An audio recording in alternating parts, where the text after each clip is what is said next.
বর্তমান বাজার দ্রব্যমূল্যের যে ঊর্ধ্বগতি, এই ঊর্ধ্বগতির কারণে কর্মচারীরা কেউই ভালো নেই। কর্মচারীরা খুব অনটনে রয়েছেন, অভাব অনটনে রয়েছেন, দুর্দিনে রয়েছেন। কর্মচারীদের খুব খারাপ অবস্থা। তার মধ্যে আগামী রমজান মাস আসতেছে।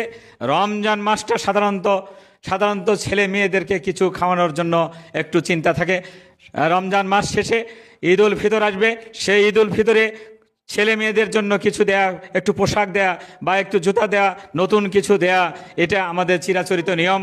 আমাদের যে অবস্থা হয়েছে তাতে কর্মচারীরা দিনই চলতে পারতেছে না। ছেলে মেয়েদের কী দিবে এটা আসলে আমরা বুঝতে পারতেছি না। হয়তোবা কোনো কিছু দিয়ে না দিয়েই সেই পুরনো কাপড়েই হয়তো তাদেরকে আবার ঈদ উদযাপন করতে হবে। তাই আমি উদাত্ত আহ্বান করব যে সরকার মহোদয়ের প্রতি, ডক্টর মোহাম্মদ ইউনূস সাহেবের প্রতি আমাদের উদাত্ত আহ্বান থাকবে যে আপনার নেতৃত্বে যে কমিটি করে দেওয়া হয়েছিল সেই কমিটিটা আপনি আবার চালু করুন, পুনর্বহাল করুন। সেই কমিটি আবার এই পুনর্বহাল করে কর্মচারীদের দাবি মেনে নিয়ে মহার্ঘ ভাতা 50% মহার্ঘ ভাতা দিয়ে কর্মচারীদের মনের আশা আপনি পূরণ করুন।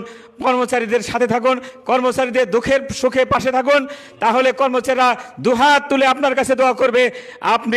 আপনি এহ জগতে এবং পরজগতে সুন্দর থাকবেন, ভালো থাকবেন, সেই কামনা করে, সেই আশা ব্যক্ত করে